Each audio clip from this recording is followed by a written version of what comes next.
D'abord, l'espérance mathématique d'une variable aléatoire discrète.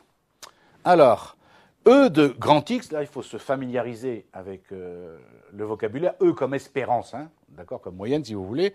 E de grand X, c'est la somme des valeurs prises par grand X pondérées par les probabilités qui leur sont associées. Donc, qu'est-ce que ça veut dire? Que E de grand X égale x1 multiplié par P de x1 plus x2 multiplié par P de x2, etc., plus xn multiplié par P de xn. Ce que vous pouvez comprendre, et ça il faut s'en souvenir de la formule, parce que ce n'est pas sûr qu'on vous la donne évidemment en année, c'est-à-dire que l'espérance mathématique d'une variable aléatoire discrète, je vous rappelle donc ça veut dire qu'il y a des probabilités affectées aux différentes valeurs que peut prendre cette variable aléatoire, E de x égale la somme de i égale 1 à n de xi multiplié par P de xi. D'accord? Vous allez voir, c'est très très simple avec un tableau, une colonne xi qui représente les valeurs que peut prendre la variable aléatoire, alors 0, 1, 2, 3, ou 12, 14, 18, 22, peu importe, et puis après, P de xi, la probabilité que ce soit égal à 1, à 0, à 1, etc., etc. Vous faites xi, la colonne xi multipliée par la colonne P de xi, et la somme, ben c'est bien ça, E de x, la somme de i égale 1 à i égale n de xi multiplié par P de xi. Quelles sont les propriétés de E de x, donc de cette espérance mathématique des variables aléatoires discrètes?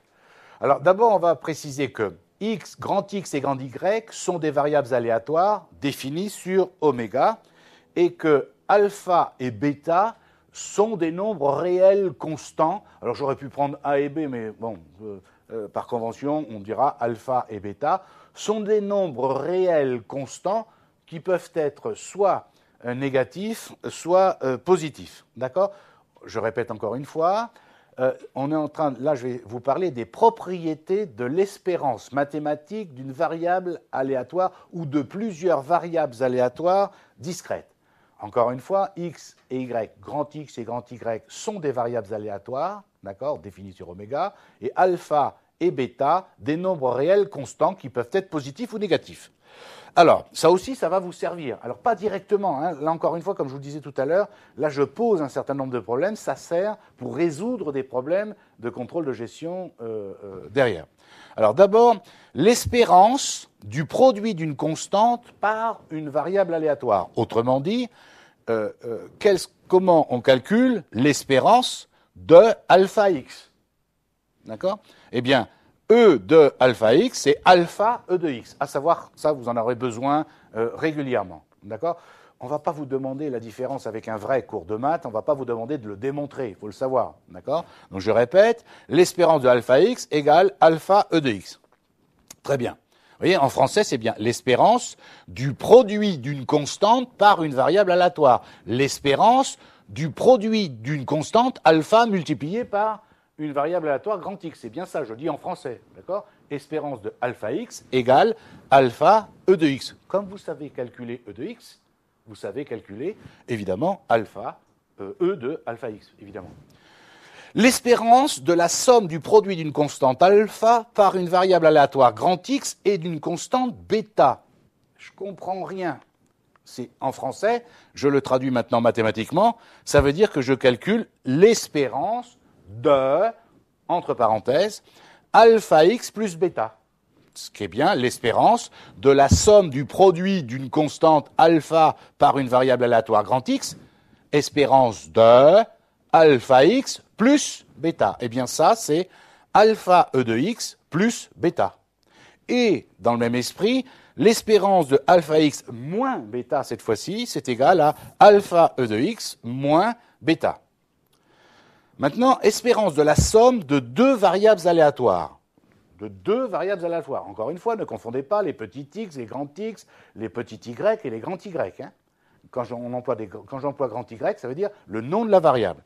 Donc, l'espérance de grand x plus grand y, d'accord? Encore une fois, excusez-moi, espérance de, j'ouvre la parenthèse, grand x plus grand y. Eh bien, ça, c'est égal à E de x plus E de y. Et l'espérance de grand x moins grand y, c'est égal à E de x moins E de y. Maintenant, espérance de la somme de deux variables aléatoires pondérées par des constantes. Ce n'est pas tout à fait la même chose que tout à l'heure. Maintenant, c'est l'espérance de alpha x plus bêta y. Eh bien, l'espérance de alpha x plus bêta y égale alpha e de x plus bêta e de y. Et l'espérance, on ne sait jamais, de alpha x moins bêta y égale alpha e de x moins bêta e de y. Petite remarque quand même, enfin deux remarques quand même. D'abord, parce que ça aussi, ça nous servira de temps en temps. J'espère que vous êtes convaincus que l'espérance d'une constante est égale à la constante elle-même. Si c'est une constante, par définition, c'est que c'est donc pas une variable aléatoire. Vous comprenez? En français, une constante, ça veut dire qu'il ne varie pas. D'accord? Donc, l'espérance d'une constante est égale à la constante elle-même. Deuxième remarque, les propriétés dont je viens de parler concernant les espérances des variables aléatoires sont valables, quelle que soit la nature des xi, des deux variables aléatoires, grand X et grand Y, autrement dit, qu'elles soient dépendantes ou qu'elles soient indépendantes. Nous en reparlerons tout à l'heure. C'est-à-dire que les propriétés des espérances sont valables dans tous les cas de figure, que les variables aléatoires soient dépendantes entre elles ou pas. Maintenant, espérance du produit de deux variables aléatoires, c'est-à-dire E de xy. Eh bien, E de xy, c'est E de x multiplié par E de y. Petite remarque, cette fois-ci, ceci est valable uniquement si grand X et grand Y sont des variables aléatoires indépendantes. Ça veut dire que l'une ne dépend pas de l'autre. Mais ça aussi, on le verra bien sûr plus tard. Ensuite, la variance d'une variable aléatoire discrète. Alors là, évidemment, un petit peu plus compliqué. D'abord, les définitions qu'il faut connaître. Alors, je vous rappelle que ça, j'en ai déjà parlé lorsque j'ai fait le cours de finance, on en a déjà parlé lorsqu'on a fait les budgets prévisionnels des ventes ou ce genre de choses. Alors, sauf que, vous vous souvenez, qu'est-ce que je vous disais? La variance, c'est la moyenne des carrés moins le carré de la moyenne, vous vous souvenez? Je ne change pas d'avis, sauf, est-ce que vous voyez la différence entre ce que nous avions vu, ou le type de variance que nous avions vu et étudié jusqu'à présent, avec celle-ci? Quelle est la différence? C'est qu'ici, il y a des probabilités affectées aux valeurs que peut prendre la variable aléatoire. Alors que quand on travaillait sur les prévisions des ventes, d'accord, vous vous souvenez, on avait besoin de calculer la variance pour calculer la pente, vous vous souvenez, d'accord, puisque A, la pente de la droite, si c'est sous la forme d'une droite, c'est par exemple la covariance divisée par la variance. Nous l'avions vu, ça, on avait travaillé dessus. Mais vous vous souvenez, il n'y avait pas de probabilité affectée à chaque valeur que peut prendre la variable. Ça va, vous me suivez? Tandis que là, intellectuellement, c'est la même chose, sauf qu'il y a des probabilités affectées à chaque valeur. Donc, la variance de la variable aléatoire grand X, qu'on appelle V de grand X, est égale, alors, la moyenne des carrés moins le carré de la moyenne. Ben, je fais ce que je dis ce que je fais. C'est E de X au carré moins E de X au carré. La moyenne des carrés moins le carré de la moyenne. Et ça, on va l'expliquer comment. Je peux l'écrire aussi, ça vous plaira peut-être plus, mais c'est exactement le même principe. C'est la somme de I égale 1 à N de xi carré multiplié par P de xi, ça va bien faire la moyenne des carrés, moins la somme de I égale 1 à N de xi multiplié par P de xi, ça c'est bien la moyenne au carré.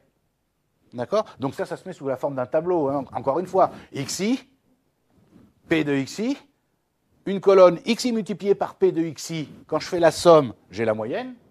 Il faut une colonne xi carré, une colonne xi carré multipliée par P de xi, et à ce moment-là, j'ai cette valeur-là. Autrement dit, la variance est égale à la moyenne des carrés, moins le carré de la moyenne, bien entendu. L'écart type d'une variable aléatoire. Alors, l'écart type, sigma, donc, est égal à la racine carrée de la variance. Donc, sigma de x égale racine carrée de v de x, d'accord? Ce qui veut dire, entre parenthèses, on ne sait jamais, ça peut vous servir, que la variance est égale à l'écart type au carré. D'accord? Si l'écart type, c'est la racine carrée de la variance, ça veut dire que la variance, c'est l'écart type au carré. Alors là aussi, nous en avons déjà parlé dans d'autres types de cours, mais enfin bon, l'écart type est souvent assimilé à la mesure du risque. Plus sigma, donc l'écart type est grand, plus le risque est élevé. Ça veut dire que plus la probabilité de trouver une valeur éloignée de la moyenne est grande, puisque c'est ça que mesure l'écart type, c'est la dispersion autour de la valeur moyenne. Ça va, vous me suivez? On ne change pas d'avis. Hein. Qu'il y ait, que ce soit en fait du descriptif ou du probabiliste, autrement dit, qu'il y ait des probabilités ou pas affectées à une variable ou à une série, le principe est le même. Hein. Intellectuellement, ce que c'est qu'une variance, une covariance, une moyenne, le principe est le même. Sauf que là, il y a des probabilités en plus. Alors, les propriétés des variances. Alors, désignons encore une fois par grand X et grand Y des variables aléatoires définies sur oméga et alpha et bêta, des nombres réels constants qui peuvent être positifs ou négatifs. J'insiste, qui peuvent être positifs ou négatifs. Alors, la variance du produit d'une constante et d'une variable aléatoire. Autrement dit, si j'ai besoin de chercher la variance de alpha x, eh bien, sans faire de démonstration, sachez que la variance de alpha x égale alpha carré v de x. Ensuite, imaginons que j'ai besoin de la variance de la somme du produit d'une constante par une variable et une constante. Autrement dit, imaginons que j'ai besoin de calculer la variance de alpha x plus bêta. Eh bien, la variance de alpha x plus bêta égale alpha carré v de x. Et, bien sûr, logiquement, la variance de alpha x moins bêta, c'est aussi égal à alpha carré v de x. Alors, on est bien d'accord, hein. J'espère que vous comprenez pourquoi je pourrais l'écrire. Je pourrais écrire la variance de alpha x plus bêta égale à 2 v de x plus la variance de bêta. Je pourrais l'écrire. Je vois que là, ils n'y sont pas, là. Mais qu'est-ce que c'est que bêta? C'est une constante. Si c'est une constante en français, ça veut dire que ça ne varie pas. Donc, sa variance est nulle. Vous comprenez? Ça veut dire que donc, la variance de alpha x plus bêta est égale à la variance de alpha x moins bêta, et c'est égal à alpha carré v de x. On est d'accord? Maintenant, la variance d'une combinaison linéaire de deux variables aléatoires, c'est-à-dire la variance de alpha x plus bêta y, eh bien, c'est égal à alpha carré v de x plus bêta carré v de y plus 2 alpha bêta cov de xy. Et, ce qui est logique hein, pour ceux qui ont déjà fait des stats, bien sûr, et des probas, et la variance de alpha x moins bêta y égale alpha carré v de x plus bêta carré v de y moins, cette fois-ci et pas plus, moins 2 alpha bêta cov de xy. Évidemment, avec les exemples, vous le verrez. Hein, y a pas de... Il suffit de... Vous allez voir, on va prendre un exemple. Il suffit de bien donner les bons intitulés des colonnes et après on applique les formules. Hein. On ne vous demandera pas de les démontrer. Ne vous embêtez pas à essayer de démontrer tout ça. C'est des choses à apprendre par cœur, vous n'avez pas le choix. Et là aussi, il est évident que si jamais on vous demande ça dans le cadre d'un examen, vous aurez le droit à la calculatrice. Donc, ce n'est pas le problème. D'accord? Alors, maintenant, la variance d'une somme de deux variables aléatoires. C'est-à-dire la variance de grand X plus grand Y. Eh bien, logiquement, hein, quand vous voyez, c'est la même chose qu'au-dessus, sauf qu'il n'y a pas de constante affectée à chaque variable aléatoire. Mais c'est égal à v de grand X plus grand Y égale v de grand X plus v de grand Y plus 2 cov de XY et v de X moins Y égale v de X plus v de Y moins 2 cov de XY.